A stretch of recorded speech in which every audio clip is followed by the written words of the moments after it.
fabric has been grouped, subgrouped, and if you're working with memory fabric, you should now have it cut and prepared, ready for piecing. So now it's time for piecing the quilt top.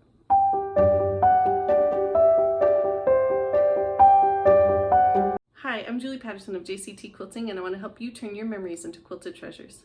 If you haven't watched them yet, go back to the first 3 videos where we organize the fabric into groups. Then in the second video, we organize it into subgroups.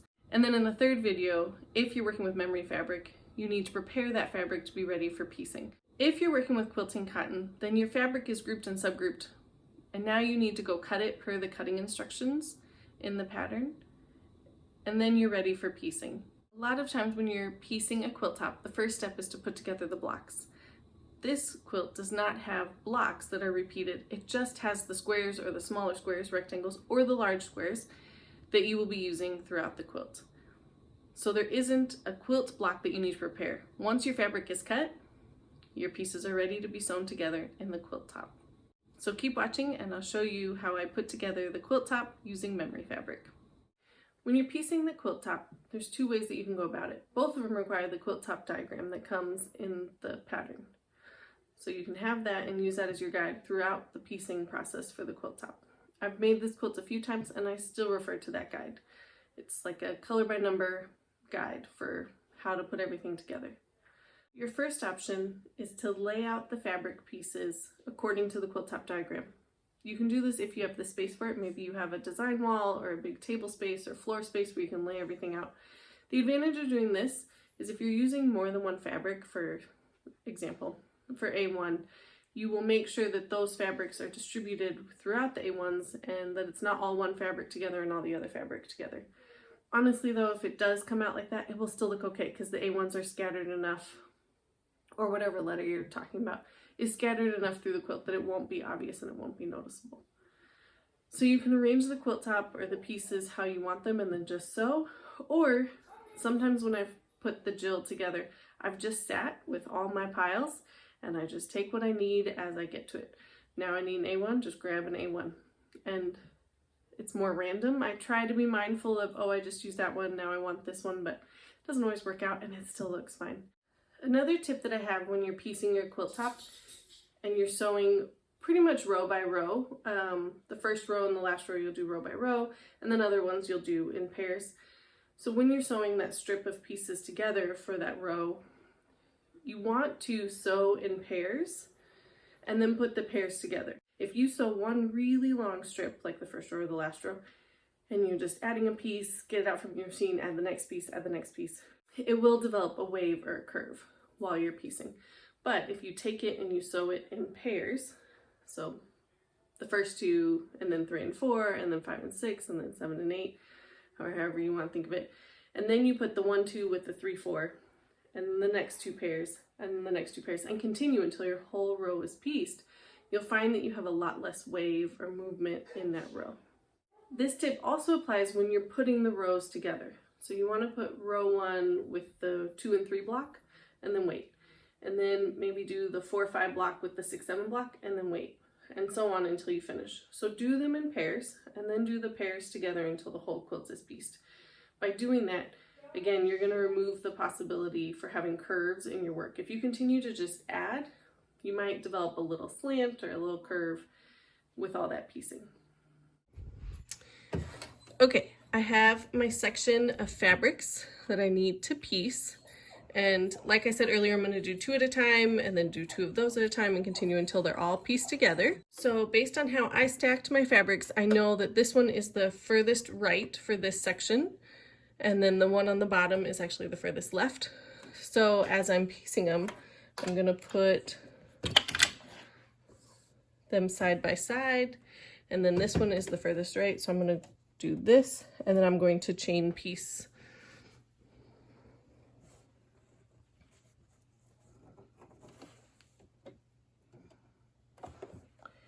It is 2, I'm doing 2 memory fabrics together.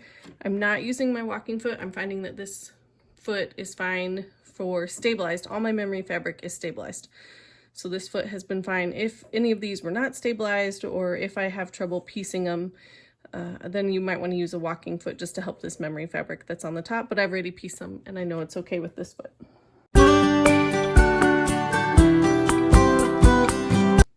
Okay, and again, the top one on the pile is the furthest right. So I'm going to set them up. Sometimes I also consult my chart just to make sure I'm correct, as long as I remember which piece is which letter, and then match them up. And sometimes I do need to lift the foot because the heights are different.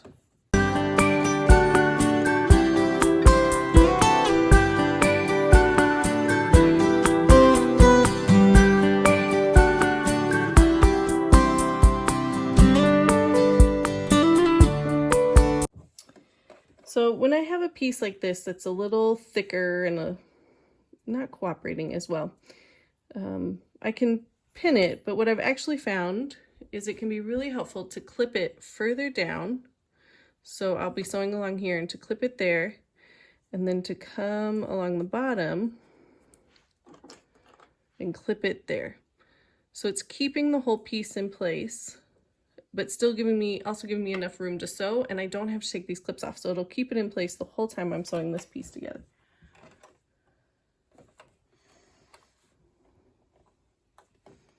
Might still be a little fiddly to start, but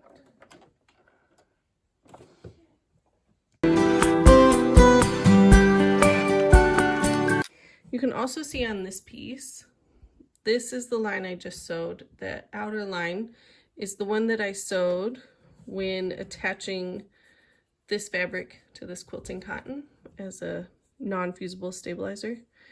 And as I had said in the other video, this stitch was so close to the edge it wasn't going to be seen, and it is not. The 1/4 inch seam allowance hid that initial stitch, which is just what I wanted. Okay, so now I've chain pieced my pieces. I need to separate them either with scissors, or I like to use a thread cutter. And then I keep them the way they came off the machine, just so I'm staying consistent. Keep them down, keep it down, keep it down. Okay, so now I remind myself again, the top is to the right, so the next piece off top is to the right, so it goes like this. So I sew these two together. One thing you can do when you're matching multiple pieces, again, if it's fiddly or it's just not matching up, you can actually, there are no matching seams when we're piecing, but you can use this matching seam. You can clip it, and then again on the bottom, kind of nest them. Again, you're not sewing these matching seams and they won't be matching, but you can use it to your benefit to then line up these pieces, which should be the same size. In most cases will be the same size. And then that will help me hold it in place. I don't do this all the time, but if a piece is being troublesome, I will do it.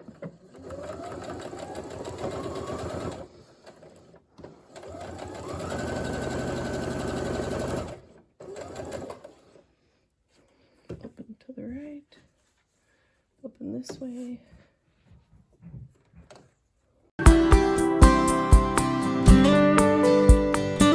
Okay, separate that seam.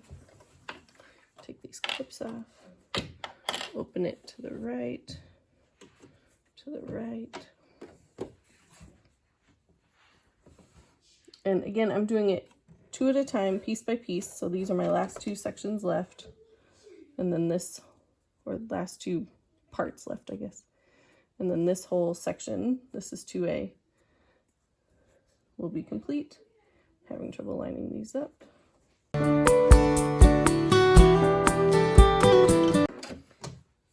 And now my 2A is complete. Now that 2A is complete, follow the same process to piece 2B, 3A, and 3B. My sections are done. So this goes here. This one will go here. This one goes on the bottom. And this one will go here.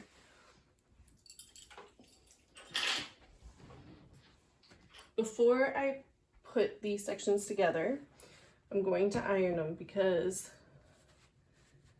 The first thing I'm going to do is sew these two together, the two A's together, then I'll sew the two B's together, and then I'll probably attach the B's to this and then attach it to this. But I want to iron them before I sew the top and the bottom together, again, just to get the seams as flat as can be and make sure they're the appropriate width.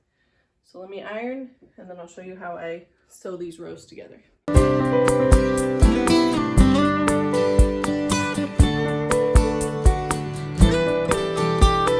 As I've said, there are no matching seams, so we don't have to worry about that. We do want to make sure we remember which one goes on the top and which goes on the bottom. And I don't consider it a matching seam, but you just want to make sure the edges match. Honestly though, if one piece is a little over, where it's going to be over, just make it over on the outside edge. And then after you quilt, you can trim that extra off and no one will know. No one knows where this seam is supposed to hit. So if they end up being a little off or these don't line up perfectly, first try and stretch them a little bit, right? Fudge it a little bit. Or put the longer side on the bottom when you're sewing so that the feed dogs can pick up that little extra. But otherwise, if you end up with one side a little bit longer than the other, it will be, sew it so that it's the outside edge that is a little longer. So start on the inside edge of sewing, work your way to the outside edge, and then that outside edge will get trimmed before binding. And it'll be okay and no one will ever know. This pattern is pretty forgiving. Okay, I'm gonna use one more clip. I'm gonna go, well, I'm gonna clip the other one and then I'll go sew them. This one we line up this way. These zippers are helpful to let me know which way the fabric goes. And then this way. When clipping, I like to start at the edge, at the corner, clip that together.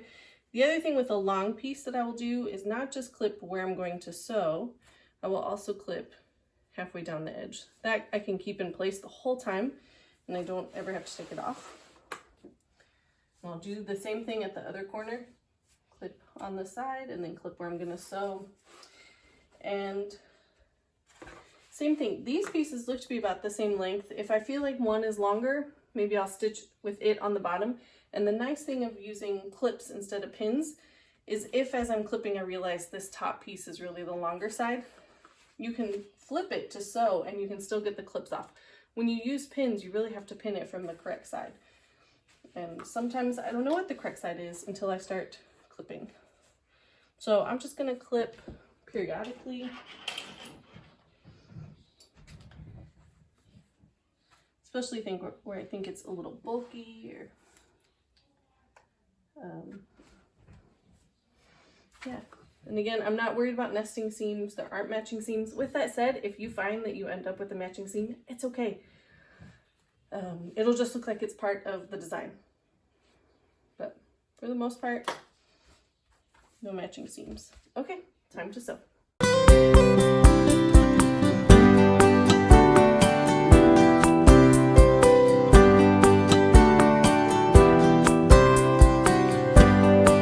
Okay, the rows are sewn together. I'm going to go iron it open and then we'll attach the big block. Okay, I ironed the rows. Again, it doesn't matter whether you press open, closed. You can see not a very pretty pressing line. I just worked on getting it flat. And then even for this piece, I'm using my clips. And again, I'm going to put the bigger one on the bottom. In this case, I think they're about the same. The top might be a little bigger. Yeah, they look about the same, so I don't think it matters, but I'll put this one this way.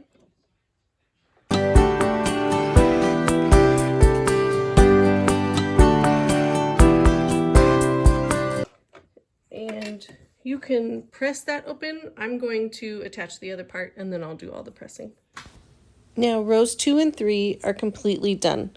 Follow the same process to piece the other pairs of rows. But first, let's briefly talk about the first and last rows. I pieced these 2 rows together by following the process of sewing pairs and then sewing those pairs together. And now I need to iron it just to press it flat so when I attach rows together, they are stretched out and as flat as they can be. The nice thing about the Jill is that there are no matching seams. So it doesn't matter which way you iron them. You could press seams open, You could press seams to the side, you can change it up, whatever you want. There's no matching seams, so you don't have to worry about nesting, so do what you want. I will say if you're using memory fabric, you want to make sure you use a pressing cloth or silicone or something to protect your iron and protect the fabric. That is really helpful. And yeah, just bring some patience. You can also use a roller. Some of these seams I might get a roller on. Might work better, especially with this thick memory fabric. The other thing I find because I'm doing memory fabric to memory fabric, sometimes I will just let the seams dictate which way they want to go, and I will not come in with any plan. The point is to get it as flat as possible for quilting, and so that it's the accurate width. But other than that, you can iron it however you want.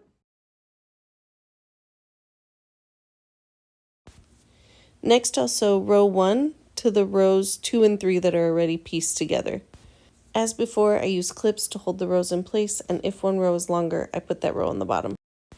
Now let's take a closer look at rows 1, 2, and 3 fully pieced. As I've said before, you'll follow this same piecing process to complete the entire quilt top. Remember that if you want straight rows, you will want to piece in pairs, 2 blocks at a time, 2 rows at a time. And here's a look at the finished quilt top, and let's zoom in on those 3 rows that we just completed. Thank you for watching this video to see how the Jill quilt top comes together. I hope you now have your finished project and you're thrilled with how it looks. And don't forget, once your quilt top is complete, please tag at JCT Quilting or hashtag JCT Quilting wherever you post your pictures. I would love to see your finished quilt top. Ready for the next step of quilting? Go ahead and watch the next video to get some ideas for how to quilt your final product.